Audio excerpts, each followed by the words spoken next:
कोकणातील प्रत्येक अपडेट जाणून घेण्यासाठी आजच माझे कोकणच्या सोशल मीडिया प्लॅटफॉर्मला लाईक, फॉलो आणि सबस्क्राईब करा।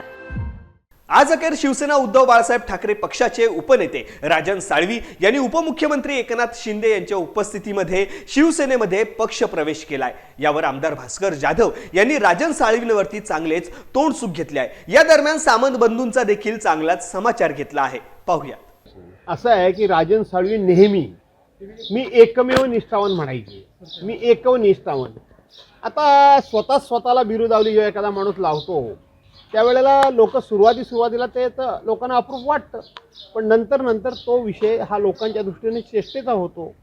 आता उद्या किंवा आज आपण म्हणता त्या पद्धतीनं राजन साळवींचा जर पक्षप्रवेश झाला तर हे राजन साळवींनाच विचारा की आता ही बिरुदावली तुम्हाला लावावी का, हे त्यांना विचारा। असं आहे की भारतीय जनता पार्टीमध्ये देखील स्वागत होणार होतं, तिथे काय झालं?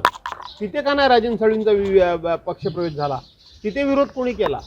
दोन्ही सामंत बंधूंनी त्यांचं स्वागत केलं असेल तर मला माहीत नाही, परंतु दोन्ही सामंत बंधूंनी राजन साळवींच्या पक्षप्रवेशाच्या पूर्वी काय भाष्य केलं ते मला चांगलं माहिती आहे। त्यामुळं हे स्वागत आहे का कबड्डी करून आपल्या पाल्यामध्ये आतमध्ये घेऊन नंतर यांना वरती उचलून आपटण्याकरता म्हणून त्या ठिकाणी तयारी आहे, हे येत्या काळामध्ये दिसेल। ऑपरेशन टायगर म्हणजे काय? ऑपरेशन टायगर म्हणजे उद्धव बाळासाहेब ठाकरेंच्या पक्षाचे लोक, त्यांचे आजी माजी लोकप्रतिनिधी फोडणं म्हणजे ऑपरेशन टायगर असा त्याचा अर्थ होतोय।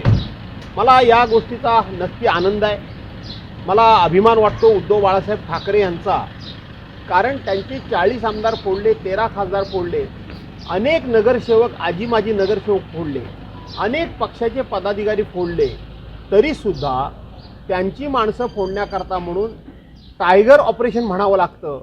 याचा अर्थ आजही महाराष्ट्रामध्ये एकच टायगर, ते म्हणजे उद्धव बाळासाहेब ठाकरे, हे विरोधकांना मान्य करावं लागतं। याचा मला आनंद आहे, याचा मला अभिमान वाटतो की शेवटी टायगर हे उद्धव बाळासाहेब ठाकरेच आहेत, त्यांचा पक्षच टायगर आहे। आणि म्हणून पक्ष फुटताना जरी वाईट वाटत असलं तरी ज्यावेळेला टायगर ऑपरेशन म्हणतात त्यावेळेला टायगर म्हणून उद्धव साहेबांचाच उल्लेख करतात, याचा मला अभिमान वाटतो।